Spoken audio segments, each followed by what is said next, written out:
This is Ninth Lit, and we are starting Act 2 today, and we just talked about Henry, the Act 1, we're summarizing Act 1, where it got to the point where Anna Grace was talking about the Salic Law, which Canterbury says does not apply here. So Henry's obstacle to becoming king, one, is the Salic Law, and it doesn't apply. What's the other aspect of the Salic Law he points out that encourages him? The French have broken it. Yeah, they're breaking it all the time. They're just applying it because they don't want you to be king, even though you should be. And so that's the second reason he should be king. Then they come up with a third problem. Okay, I'm going to do it. But if I do it, we've got another problem. What's the problem that emerges, Tim? The potential of a Scottish counter invasion. Good. And how do they solve that problem? They leave I think it was a half of their army or 2/3 of it. 3/4. 3/4. Right. What was that big? Really? Yeah, yes. What And page is this on? didn't they, so is Henry the one is Henry gonna stay behind? Did they settle that he was going to stay in the kingdom, or is he gonna go and help fight? You know, I cannot see where he's definitely gonna fight, and I Okay. don't see where, they never have a moment where he says, okay, I'm going. Okay. Okay, but it's It's just clear. kind of resolved, Right. okay. Right, so that's their solution to that problem. And then it ends, Catherine, you were the one who needed to review, it was a good Yeah. question. It ends with, if he had any doubts whatsoever about should he fight France, the tennis balls put him over the top. And so the whole speech about tennis balls was in response to the joke, the mock, the insult, you should play tennis instead of play with the big boys, which is war. Tennis is your game, war is our game, so you better stay home. And he manages, remember, to turn the joke against them, Mhm. and that's probably Pretty baller. very clever on his part. And then he talks about the mock and so forth. So that's how it ends. He's headed to France. So we'll start, I think we actually did we read the chorus yet? No, I have to read. I haven't read it yet. Okay, so we'll start with the chorus. The chorus is really going to talk about the preparations for this war. The French aren't going to give him the crown just because he deserved it. He's going to have to come and take it. So they're going to have to go over and fight for it. So see what you think here. What's his argument here? We may begin. Now all the youth of England are on fire, and silken dalliance in the wardrobe lies. Now thrive the Amours, and honor's thought reigns solely in the breast of every man. They sell the pasture now to buy the horse, following the mirror of all Christian kings, with winged heels as English Mercuries. For now sits expectation in the air, and hides a sword from hilt unto the point. With crowns imperial, crowns and coronets, promised to Harry and his followers, the French, advised by good intelligence of this more dreadful preparation, shake in their fear, and with pale policy seek to divert the English purpose. O England, model to thy inward greatness, like the little body with the mighty heart. What mightst thou do that honor would be due? We all thy children, kind and natural, but see thy fault, France hath and found out. The nest of hollow blossoms, which he fills with treacherous crowns, and 3 corrupt men, one Richard, Earl of Cambridge, and the second Henry, Lord of Scute of Masham, and the third Sir Thomas Grey, Knight of Northumberland, have for the guilt of France, O guilt indeed, confirmed conspiracy with fearful France, and by their hands disgrace of kings must die, if hell and treason hold their promises, either to take ship for France and in Southampton. Linger your patience on, and will digest the abuse of distance, force, and play. The sum is paid, the traitors are agreed, the king is set for money in the scene. Is now transported Gentiles to Southampton. There is the playhouse now, there must you sit, and thence to France shall we convey you safe, and bring you back, charming the narrow seas, to give you gentle pass. For if we may, will not often one stomach with our play, but till the king come forth, and not till then unto Southampton do we shift our scene. Okay. So, the one question that he asked, I'm gonna point out a couple things, but the one question he asked is number 16. All right, so look at 16. I want you to underline 3 names, all right? They start at the very bottom of page 41, the last line. And you can write all over this book, I hope you will. And don't forget the don't forget the summary. I won't read it now, but there's a summary for every scene, so note that. All right, I want you to underline the name of Cambridge, just that part of his name, Cambridge. And if you turn the page, I want you to underline Scroop, that's how he is known. When he says Earl of Cambridge, he Yeah. said one Earl, Richard, Earl of Cambridge, so what does Earl mean? Earl is one of the peers, one is the rank of nobility in England. I don't know the order, but you've got barons, maybe you got counts, viscounts, marquises, knights, of course, and earls, and did I mention dukes? So, an earl is just one of those rankings that you can, I don't know how you get them, you're born into it. Bloodline? Probably, You said this is 13, what number is this? 16. We've done- We're not actually answering it yet, but Oh. we're in the process. So you circled Scroop, circle Gray. So you got Cambridge, Scroop, and Gray. Sounds like a law firm. It does. But they are not good people. They are actually traitors.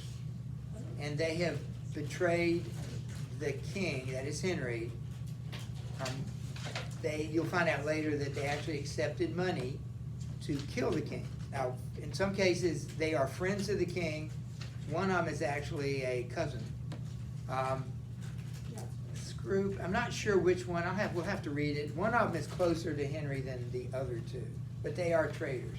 So question number 16 says this, these 3, all right? Look at. Cambridge Yes. is the cousin. Cambridge is the cousin, but I think it's Scroop is the one that he actually is closest to. We'll find that out in a minute. Wait, so we need to underline Earl?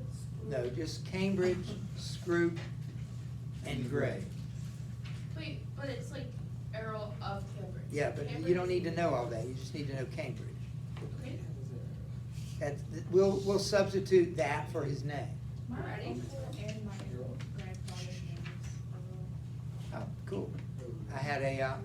We had a friend by that name.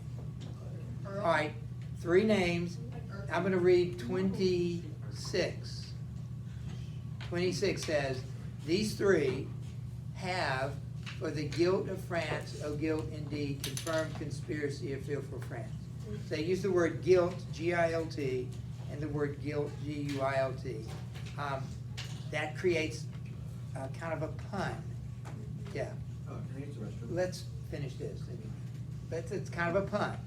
So the first guilt, if you look at the note, means gold or just money. So he says, for the guilt of France, the gold of France, oh guilt indeed.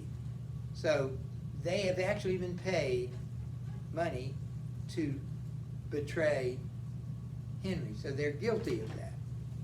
So you see how he uses the 2 words guilt and guilt. If you're listening to it, you just hear the words. You don't see them written.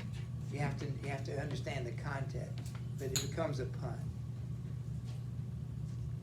Also note the word Southampton, the name. That's a place you need to know. That's where the next, I guess the next scenes take place. It's a little vague to me where they are actually, but I don't think they're in London still, but they might be. Do you know what happened to him on Southampton? Yeah, Southampton is on the way to the coast. To get to France, remember you have to sail across the English Channel. The closest point between England and France is Dover. Dover is right on the coast, and it's about 25 miles from that spot to Calais, which is on the other side, directly across. Have you been there? The White Cliffs of Dover? Yeah. Yes. Um, I have a rock from there. Really? So it's a very famous place, but that's where you sail, there's a port there, and you sail from Dover to Calais to get to France. The shortest way. You can go other ways, but Sail. that's the way. What? Sail. I wanna go on a boat. That's how they got across water, is by sail. There's no steam power yet. All right. So now we're gonna shift to scene one. This is, you would think it would be quite serious, because you have these two guys that are kind of getting into a fight over a girl, which is serious. But it's not played in a serious way. This scene is really humorous. The histories guys, I need everybody to listen, not talk with each other. The histories can have a mix of seriousness as well as humor. Even some of the tragedies have elements of humor in them. Certainly the comedies do. So why would you put humor into a basically serious play? Is it for the underlings so that they'll be amused still? I know that he. Well, yeah. kind of- That makes sense. That's true. They wanna provide something for the groundlings, the people that, aren't as highly educated as these others. Yeah. Are they also trying to do comic relief? Yes. What does that mean? It means like when something's really serious, you have somebody say something that like lightens the mood a little bit, so it's not so like just such a heavy play. It Right. also had some like mixture of laughing. Right, and if you want to, there's a real delicate line that a writer has to. He wants to build it. He wants it to end with a bang, right? But if you end too early, you miss that. So he doesn't want the seriousness. There's a battle at the end, and he doesn't want the play to get too serious yet, because that's really serious when you have war. So that's right. Comic relief does just that. It allows the audience to take a break from the serious tone, to be a little. All right. So this is kind of the comic relief. These are Henry's friends from his youth. These are the guys that he grew up with, Henry grew up with, and maybe learned all his bad habits if he had any. But these are the guys that he partied with, and they are commoners. Before we read anything, look at Nim's speech there, lines 5 through 10. What do you notice about that as opposed to what the chorus read at the top of the page? What do you notice different? Oh, it's Indented? not like in. Oh, it says I. Yeah. It's It's not- not like in poetry, like. Right, what did you say, Catherine? It's indented? Like the actual- Nim's is not, right? Wait, Is that what you're saying? Who's indented? Which one's indented? yeah. What do you mean indented? Like it Like- goes in, Where? for my Very part. good. It goes in, like the other one reads like the far side of the line, this one's like this. Oh, I see what she means. I'm trying to see what she means. So, wait, here. Let me just see, here you can just show me what you're talking about. This one's like this, and So then is if it- you draw a line, then it's like that. I see what Yeah. Alright. Alright, look at it again. Look at it again. Look on the right side of the two speeches. The one at the bottom, Nim's part, goes all the way to the margin. The chorus's part does not, because the chorus's part, Catherine, is poetry. You Yeah. need to be able to keep up with it. I All right, the bottom part is prose. Nim is a commoner, so he speaks prose. All the commoners speak prose, which are paragraphs and sentences. All the nobility speaks poetry, which is lines and stanzas. I kinda like All commoners It's a nice speak break. It's a nice break. All right, so this is, I told you that the very last scene showed a conflict between England and France. War even. This scene shows a conflict between Nim and Pistol. Who's Nim? Nim is one of the friends of Henry when he was a Like, youth. who is Nim in the class? I don't know, we need to do that in a minute. Probably you. All right, everybody get that? Bardolph. We need a Bardolph, Nim, Pistol, and She's Husband. pistol. I'll be Bardolph. Pistol. Um, Pistol, I'll be Bardolph. we I need can a be Nim. Nim. Cool. Nim, and you can be Bardolph, Nim, Pistol, You It can be was? the hostess. Oh, I think I said Catherine. one line. Yeah, you did. And I think we need a boy, which we only has one little part. He is an important person, but he doesn't have a I name. can be the. All right. I can be the boy. Well, she'll do it. We don't have a name for him. All right, let's see what we get here. This is scene one. Well met, Corporal Nick. Good morrow, Lieutenant Bartle. What are ancient pistols? Are you friends yet?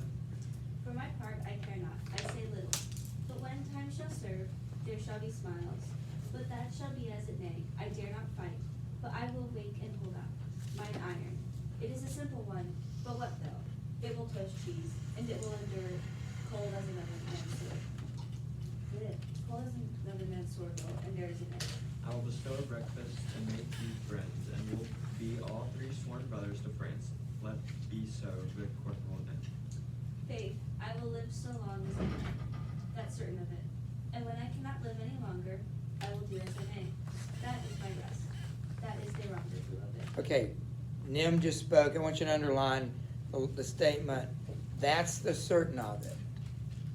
Doesn't really mean much, but that's not why we're underlining. And then underline the statement, that is the rendezvous of it. He talks that way. It's sort of, it characterizes his speech. He'll say, he'll put something, that's the something of it. And he keeps replacing the what it is with other words. It's just a characteristic. He's not well educated. He's not articulate. Just something he said. Doesn't make sense. He doesn't, it doesn't make a lot of sense. It's just something he Oh, said. okay, so it translates on other pages, last resort. That makes no sense. All right, so Bardolph, It is certain, Corporal, that he is married to Nell Quickly, and certainly she did you wrong, for you were troth-plight to her. I cannot tell. Things must be as they may. Men may sleep, and they may have their throats about them at that time. And some say knives have edges. It must be as it may. Though patience be a tired mare, yet she will plod. There must be conclusions. Well, I cannot tell. so if you figured out the conflict is what? Anna Grace. That there is a person who married the girl he liked, and it's almost like, it says, and certainly she did you wrong, for you were troth-plight to her, so like saying, she did him wrong, but Yeah. like, because you were good to her. Yes, plus, it's, I think maybe Nim was actually engaged to Nell, but Pistol marries her instead. And notice her name is Nell Quickly. If you read it in context, it sounds like this. It is certain, Corporal, that he is married to Nell Quickly. So it is another pun. He married her in a hurry, but that's also her name. All right, so this is the conflict between two people. They're fighting over this woman. All right, so Bardolph. Here comes ancient Pistol and his wife. Good Corporal, be patient here. How now, mine host Pistol? So Bardolph is the mediator. He's trying to bring peace to this relationship. Pistol. Base type, callest thou me host. Now by this hand I swear I scorn the term, nor shall my now keep lodgers. Catherine the hostess. Right, hostess. No, by my troth, not long, for we cannot lodge and board a dozen of 14 gentlewomen that live honestly by the prick of their needles, but it will be thought we keep by baldy house straight. Okay, Nim and Pistol draw their swords. Note that they draw their swords, they just never use them. And notice that how belligerent Pistol sounds. He's always kind of talking like a big tough guy. He's not. That's what brings humor to it. They act tougher than they really are. All right, hostess. Oh, well the day, lady, if ye be not held now, we shall see willful adultery and murder committed. Good Lieutenant, good Corporal, offered nothing here. Pish, pish for thee, Iceland dog, thou prick-eared cur of Iceland. Good Corporal. Corporal. Good Corporal Nim, show thou valor and put up your swords. Will you shove off? I would have you souls? Solus. Alone. Correct. Solus, a Gregorous dog, O viper vile, the soulless in thy most marvelous face, the soulless in thy teeth, and in thy throat, and in thy hateful lungs, yea, in thy maw purdy, and which is worse, within thy nasty mouth. I do retort the soulless in thy bowels, for I can take, and pistol's cock is up, and flashing fire will follow. Notice Pistol is the one who stole the girl. So you'd think that Nim would be the one who would be the most belligerent one of them, but instead it's Pistol. Pistol is the one who walks in with an attitude. Maybe because, Mel still likes Nim, he's kind of. Yeah, but it is kind of odd. You'd think he would be the one that's a little bit Yeah. on the defensive. Nim. Alright, I'm not Barbassin. You cannot conjure me. I have a humor to knock you indifferently well. If you grow foul with me, Pistol, I will score you with my rapier, as I may in fair terms. If you would walk off, I would prick your guts a little in good terms, as I may. And that's the humor of it. Right, underline, that's the humor of it. That just, eventually you'll hear him say something like that. It's just his thing, he said. Pistol. Does that say restart? What does that mean? O braggart vile and damned furious wit, the grave doth gape and doting death is near, therefore exhale. Hear me what I say. He that strikes the first stroke, I'll run him up to the hilts as I am a soldier. So he draws. An oath of mickle might and fury shall abate. Give me thy But fist. before you go, notice Pistol and Nim and Bardolph sheathe their swords. So they're constantly pulling them out like as if they were going to fight, but they put them away over and over because they're just big talkers. They're not fighters. That's not awkward. If it's like a really like long sword, that's like. Yeah. Yeah.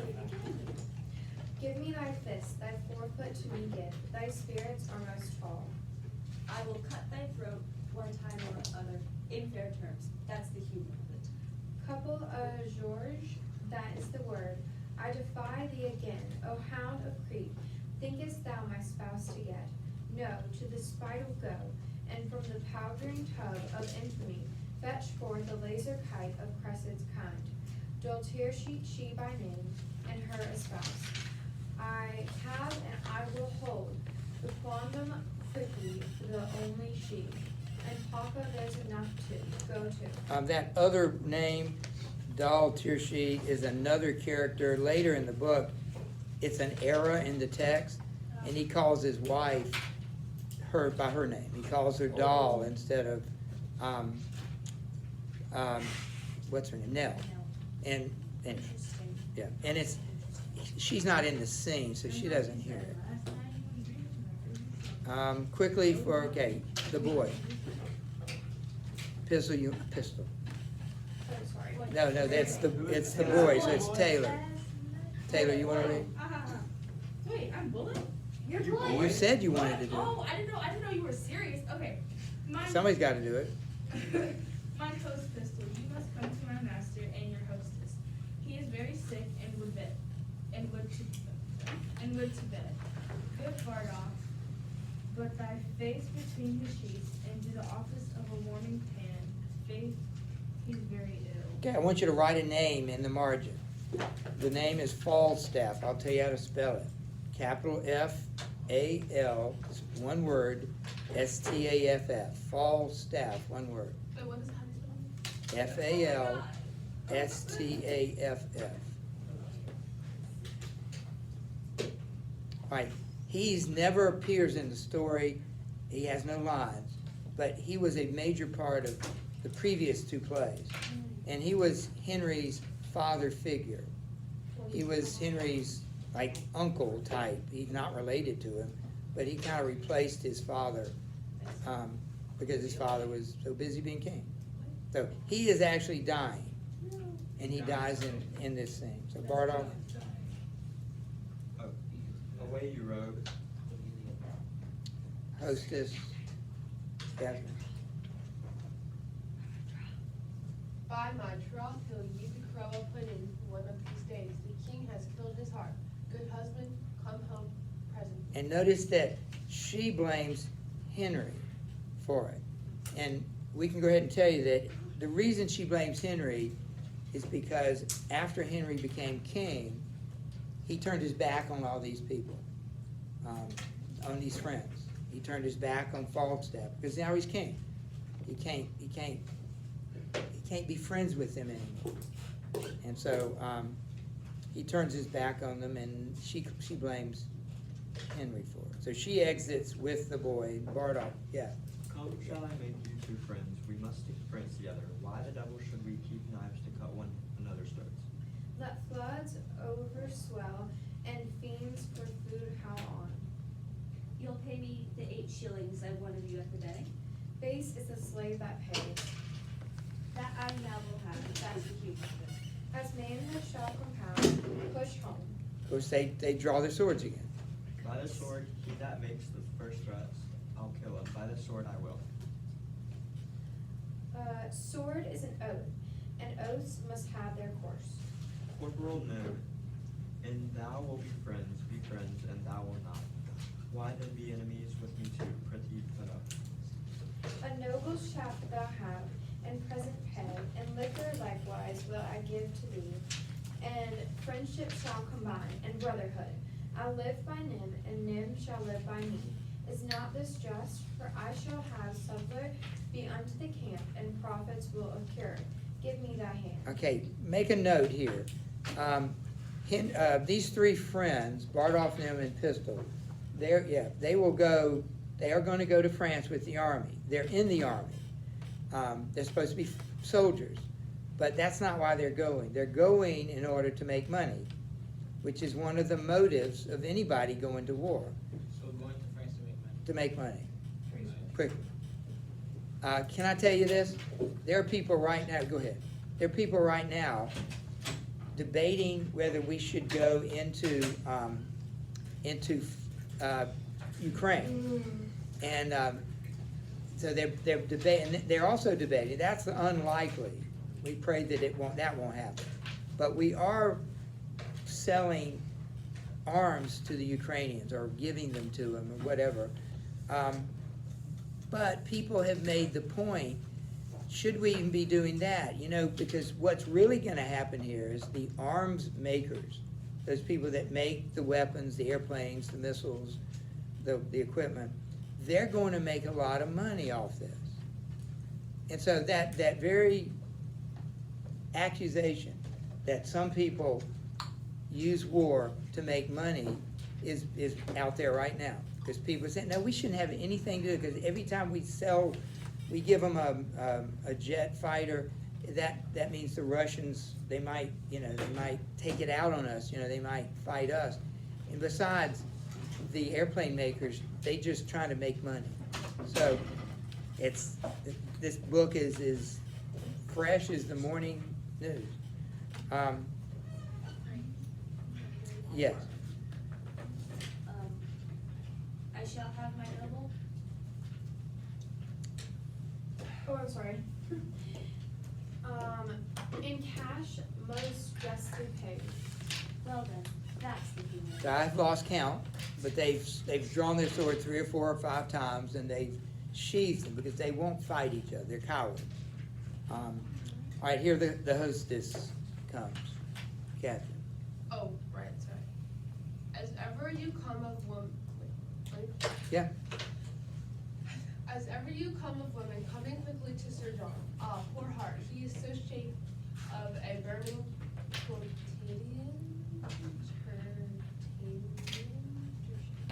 that it is most Lamentable. to behold.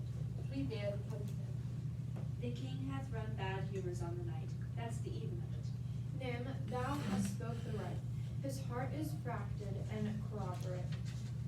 The king is a good king, but it must be as it may. He passes some humors and careers. Let us condole the night for lambkins.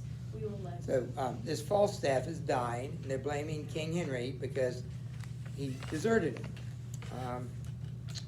Let's see. Look at the questions. Look at question 17. Owen, do you mind reading question 17? Notice that the language of the characters in scene 1 is written in prose, not verse. Shakespeare often did this to reflect commoner speech, as opposed to the speech of the nobility. In addition to the character's social status, however, Prose speech reflects other elements of the personality, such as their education and character. Explain how you see this with regard to the characters Nim, Pistol, and Varrock. You can answer it any way you want to, but it's clear by their actions, they're not well educated. They're not nobles. So the prose aspect just highlights the fact they're commoners. And just because you're a commoner doesn't mean you have to act like a jerk, but that's sort of the way Shakespeare is portraying them, that they're comical, they're not to be taken seriously. How about 18? Neil, would you read question 18? It may seem as though the action in scene 1 is irrelevant to the plot. However, the commoners fight over Nil, quickly mirror the nobles, fight over France. Explain how this is so. Do you see that? We've already answered that that's in fact what happened. Hello? Yes, sure. That's you. Oh, okay. All right, so did you get that? We've already pointed out that two people are fighting over a girl, 2 countries are fighting over the throne. Good. All right, so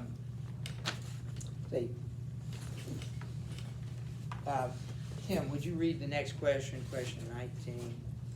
How did the dispute between Nim and Pistol finally resolve? Why do you think it was resolved in this manner? Okay, How was it 19? we already did 18. I thought, what's 18? 2 people fighting over a girl versus 2 kingdoms fighting over a throne. Okay, so 19 is the dispute is final reason. Why do you think it was resolved in this manner? Well, think about it. What resolved it? What resolved it was, let's go over to France and make some money. So even more than love, if that's what the Pistol really loves, Nell quickly, that's debatable. But greater than love is money. These guys, that's their primary motive in life, is to make money. And that trumps even their love for their so-called wife and girlfriend. I think that's a good answer. 20. All right. So we need some more readers. We need the entourage. Well, the entourage consists of a number of people. So I tell you what I do want to do. When you will, I want to get. Let's see. I want Scroop. Jonathan, would you be Scroop? Tim, would you be Cambridge? And Jack, would you be Gray? Those are the 3 traders. Who's our Henry? All right, we got a Henry. Now, these are more incidental in this. We need a Bedford. Would you be Bedford? Sure. Do you want to read something again? Yeah. Okay, you be Exeter. Can I be Westmoreland? You can be Westmoreland. So Bedford, Exeter, and Westmoreland. We have Henry.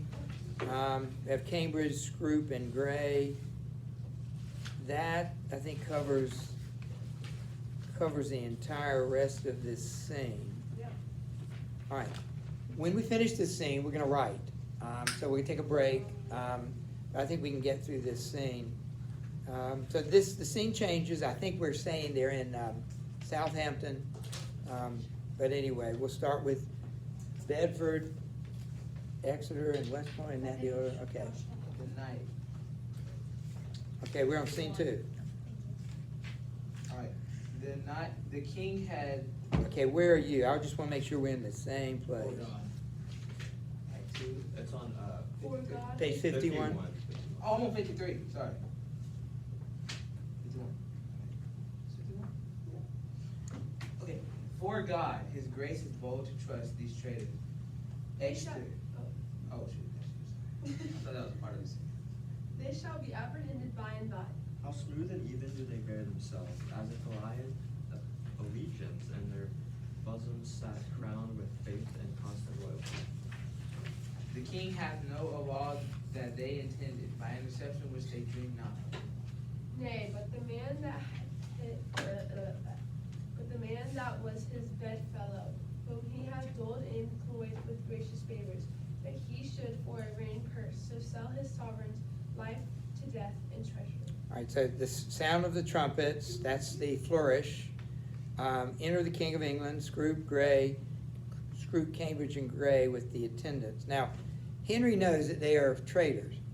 He's going to play this in a way to maximize well, Shakespeare does, to maximize the intensity. So he's gonna catch them in, he's got a trick. He's going to try to catch them. So, like, were they already in jail with the attendants, or they're just coming in with, like, the Yeah, people who entered? yeah, that's all a ploy. They had asked for a commission. They had asked for a raise. And so this is supposedly, they think, to be given there. They've been promoted. And that's what they think they're there. They've been asked to come to receive your promotions. But instead of promotion, they're going to receive they're going to get arrested. So, all right, Henry. Now since the wind fair, and we will aboard, my lord of Cambridge, and my kind lord of Masham, and you, my gentle knight, give me your thoughts.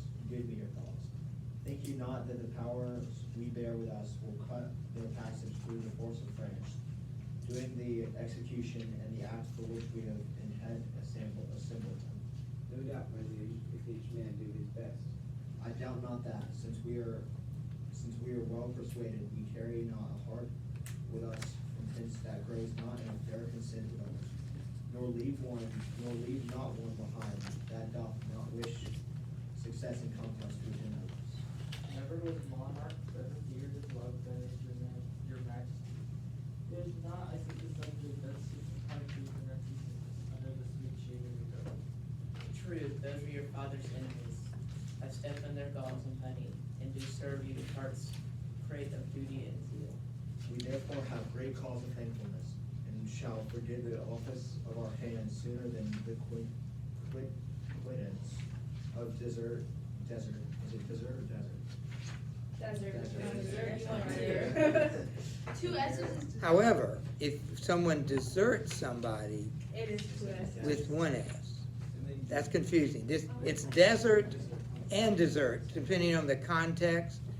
The stuff you eat after you eat your meal, that has two S's in it, and pronounced dessert. I should point out, super, yeah, you want super better double dessert. So it's okay, two S's. okay, good. How are these guys treating Henry? Really well. They're Ye- like, your majesty. They're all over it. For a monarch never better feared and loved than is. You see, they don't have a clue that Henry knows about it, so it makes what they're doing that more disgusting. So, I believe it's Henry. Is it Henry again? No. I think you, yeah. Sooner than quittance of desert and merit, according to the weight of worthiness. So service shall with sinew, or steel sinew toil, and labor shall refresh itself with hope to do your grace incessant services. We judge no less, unquote Exeter, enlarged the man committed yesterday that railed against our person. We consider it was excessive wine that settled him, and on his more advice we pardoned him. Okay, see, this is part of the setup. Henry has changed the subject right now, and he looks toward Exeter, and he says, the man yesterday that said some bad things about me, he says, enlarge the man. In other words, pardon him, let him go. He was just drunk. Reminds us of the devil, remember, in Friar's Tale? He said he didn't really mean it. So that's what Henry's saying. Let him go, he didn't mean it. He's setting them up again, so screw. That's mercy, but too much security. Let him be punished, sovereign, but example be by his sufferings more of such a kind. Oh, let us be merciful. So may your highness and yet punish for it. Sir, you showed great mercy if you gave him life, after the taste of much correction. Alas, your too much love and care of me are heavy orisons against this poor wretch. If little faults proceeding on distemper shall not be winked at, how shall we stretch our eye when capital crimes, chewed, swallowed, and digested, appear before us? We'll yet enlarge that man, though Cambridge, Scroope, and Gray, in their dear care, and tender preservation of our person would have him punished. And now to our French causes. Who are the lay commissioners? Do you notice the sarcasm? Henry, he says, Cambridge, Scroop, and Gray, and their dear care and tender preservation of our person, talk about him. He's being sarcastic, and he knows that they wanted to. Really care about me, That's right. So how have they set him up here? This hypothetical case, maybe. Explain that. So, basically he told Exeter, like, oh, we should let him go because he was drunk. But then all three of them were like, no, that's a really bad thing to do. You should punish them severely. And then one of them even says, let them go after, like, be merciful after you punish them. And then, he's going to say, he's asking about, like, what if a bigger crime happens, like, what should the punishment be? But, like, they're gonna be like, oh, you should let us go, or Right. whatever, but he's gonna be like, but you wouldn't let a little crime go by without a lot of punishment, so this is a big crime, and so they're gonna get a bigger punishment. Did anybody else pick up on that? Have you read this before? You just read it that one time, and maybe some of you did, you're just not saying it, but it's pretty neat that you were able to pick it up one time through, never having read it before. That's where we all want to be. We all want to get to that point where we can, like, on our own, read it and pick up on it.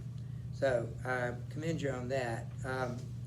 Now, the commissioners, remember the promotions. Now, who wanted the promotions? And Cambridge and Scroop and Gray pipe up here, so Cambridge. I want my word. Your Highness made me ask for it today. So did you me, my liege. And I, my rule Solomon. Then Richard, Earl of Cambridge, there's yours. He's handing him these so-called commissions. They're yours, Lord Scroop of Nasham, and Sir Knight, Gray of Northumberland. This same is yours. Read them, and know I know your worthiness, my Lord of Westmoreland and Uncle Exeter. We will abort tonight.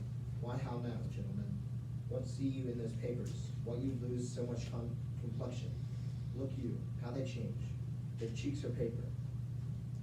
Why, what read you there that have so coward and chased your blood out of appearance? So what's going on? He gave them, they opened them up and are reading them, and then Henry all of a sudden says, why now, gentlemen, what do you see in those papers that you lose that's making you go pale?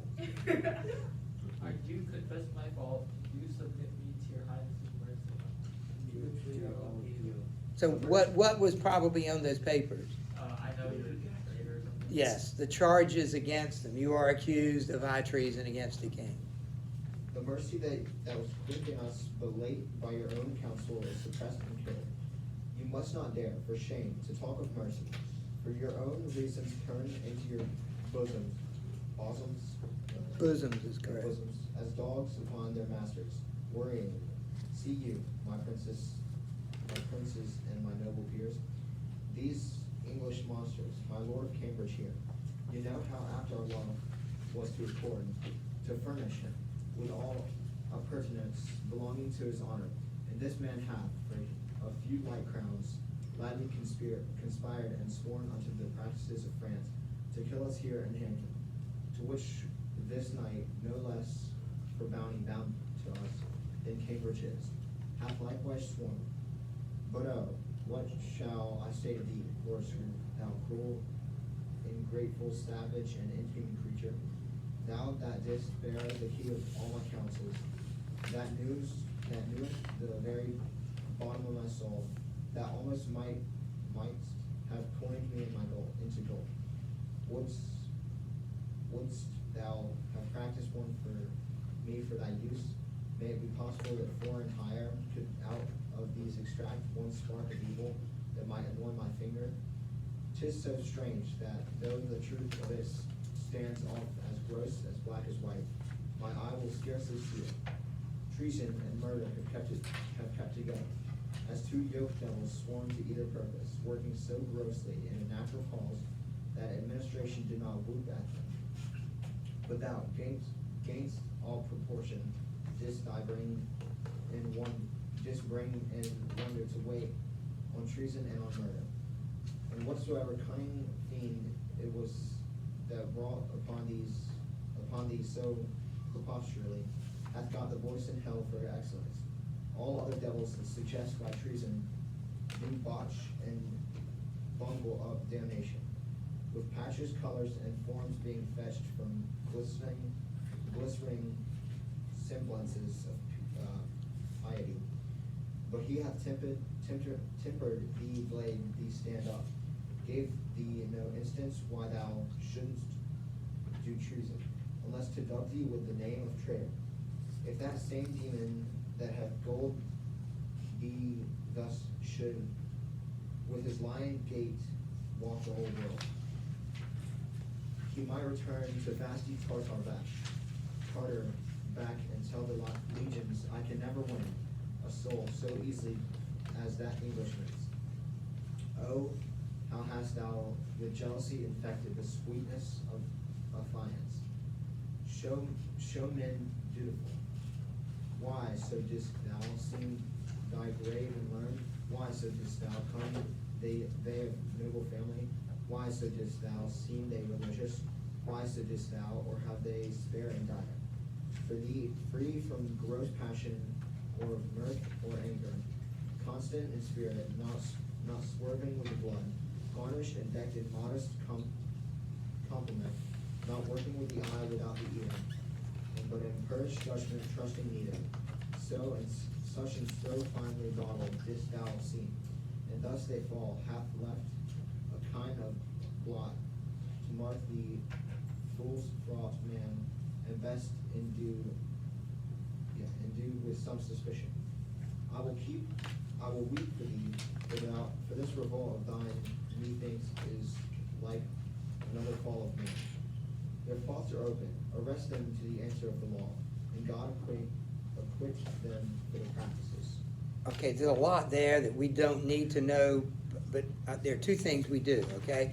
One is, who is of the three, Cambridge, Scroop, and Gray, which of those was he most angry at? Scroop. Because he's closest to Yes. That newest, the very bottom of my Very, scroll. very good, Taylor. That was, picked up that very well. So that's one of the things you need to know.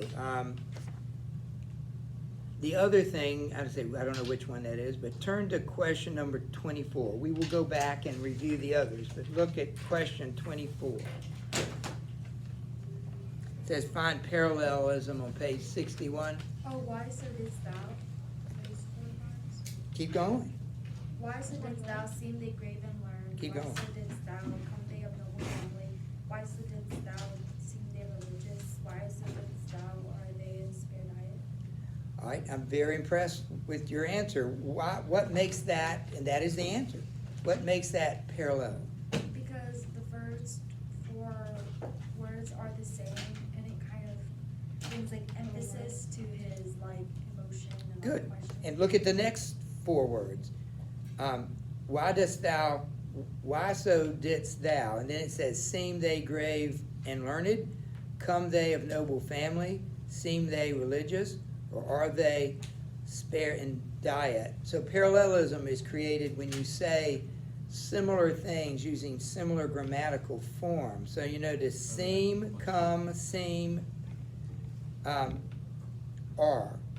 Everyone starts with a verb. Seem they, come they, seem they, are they, seem they grave, seem they noble, seem they religious, seem they spare.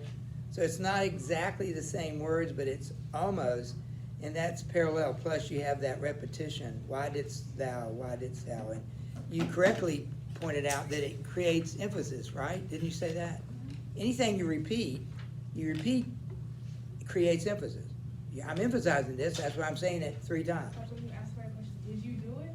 Did you do it? It's like, did you do it? Like, you know, go ahead and answer it. Very good. All right. So that's answer to 61. I thought it was 21. 21. No, it's not 20. It's 24 on page 61. Oh, okay.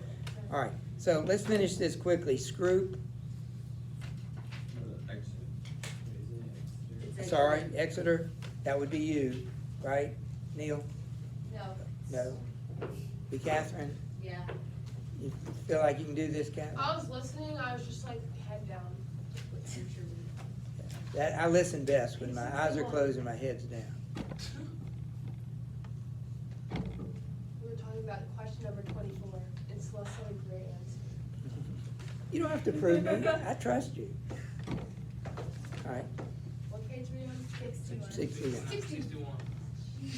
You must have missed that one while you, Well, I all didn't know how many pages we had flipped. Okay. right. I arrest thee of high treason by the name of Richard, Earl of Cambridge. I arrest thee of high treason by the name of Henry, Lord Scroop of Musham. I arrest thee of high treason by the name of Thomas Gray, Knight of Northumberland. Our purposes God hath, or Wesley hath discovered, and I repent my fault more than my death, which I beseech your highness to forgive, although my body may pay the price for it. For me, the gold of France did not seduce, although I did admit it is a motive, the sooner to effect what I intended. But God be thanked here before possessions, which I, suffering heartily, will resist, beseeching God you to pardon me. Never did a faithful subject more rejoice at the discovery of most dangerous treason than I do at this hour, joy for myself, prevented from a damned enterprise, my fault, but not my body, pardon or sorrow. God quit you in his mercy. Hear your sentence. You have conspired against our royal person, joined with an enemy of proclaiming, and from his coffers received the golden earnest of our debt, wherein you would have sold your king to slaughter, his princes and his peers to servitude, his subjects to oppression and contempt, and his whole kingdom into desolation. Touching our person, seek we no revenge, but we our kingdom's safety must so tend about, whose ruin you have stalled, that to her laws we do deliver you. Get you therefore hence, poor miserable wretches, to your death, the taste whereof God and his mercy give you patience to endure. The truth repentance of all your dear offenses. Bear them hence. Now, lords for France, the enterprise whereof shall be to you as us, like glorious. We doubt not of a fair and lucky war, since God so graciously hath brought light to this dangerous treason, lurking in our way to hinder our beginnings. We doubt not now, but every rub is smoothed on our way. Then forth, dear countrymen, let us deliver our poisons into the hand of God, putting it straight in expedition. Surely to see the signs of war advance. No king of England is not king of France. All right, so, bear with me. Let's look at these questions. Let's see, where do we need to start? 20.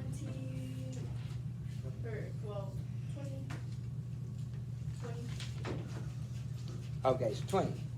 What is Henry's demeanor as he greets the guest, and why does he behave this way?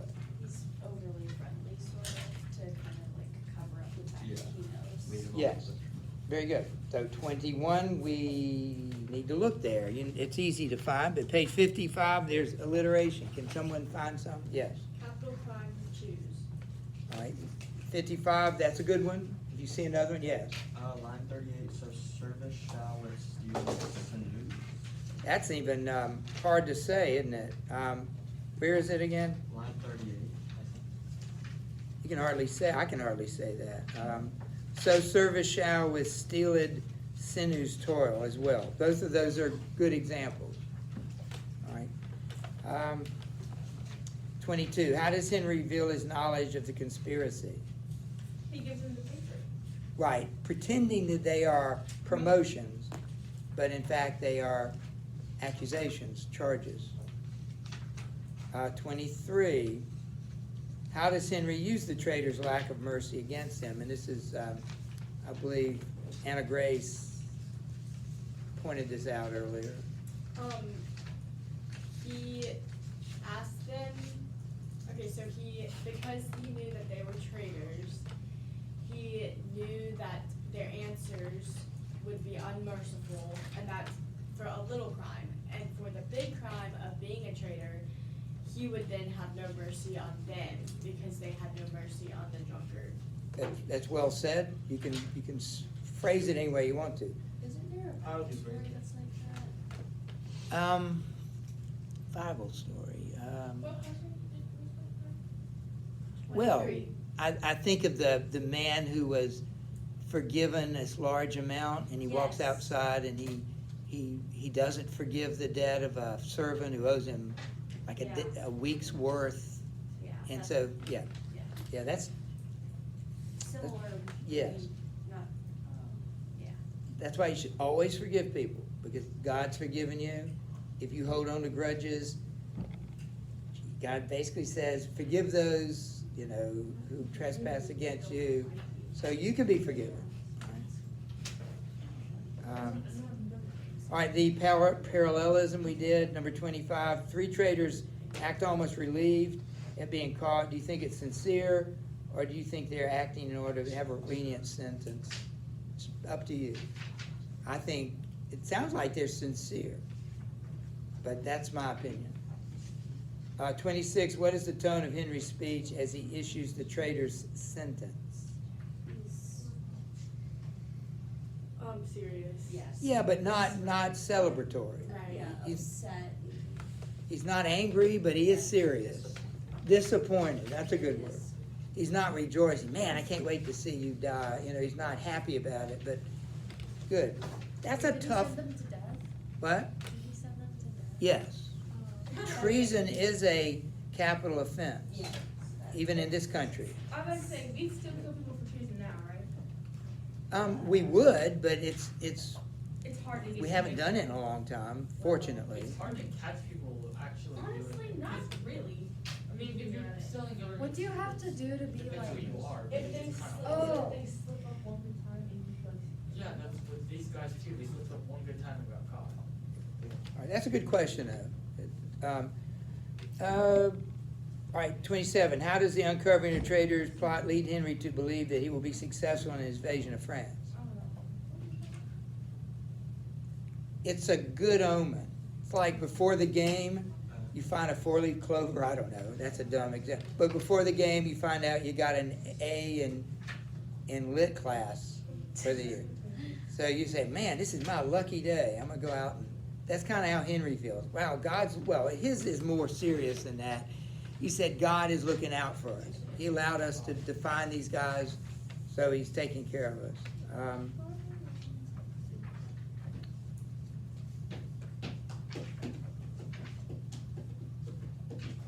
Is that it? 27? I think so. I don't think we can do any more. All right, we're gonna switch gears in the last, you got 20 minutes, but it's not gonna take us that long. I want you to, you can put that away. I want you to get out your notebook, anywhere that you write your journals. This is gonna be the first of several for Henry. But let me tell you what it is first. Let me tell you what we're gonna do first, so you can come back in. Everybody, if you'll get out your journal. We have been mentioning,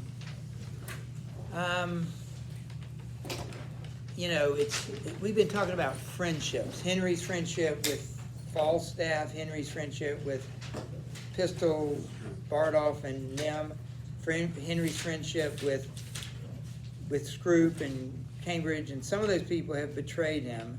He's betrayed somebody. Notice that. He betrayed Falstaff. These 3 guys have betrayed him. Okay. So I want you to write about friendship. I want you to tell me, I know you've read about Aristotle in rhetoric. So several people included that. So tell me what you think a friend is, what friendship means, and what a good friend is. And you can even mention them. You don't have to do that publicly when we talk about it, but you can think of your own friends. What makes up a good friend? How do you become a friend, and so forth. And I want you to write for 10 minutes. So 5 after. If you start right now, it'll be 5 after. It has to be about half a page. So that's the assignment. Well, you can talk about bad friends too. Like what would be, that sounds like a contradiction, doesn't it? Bad friend, but you find out your friend was a bad person, maybe. What? Fake friend, yeah. All right, so Taylor's going,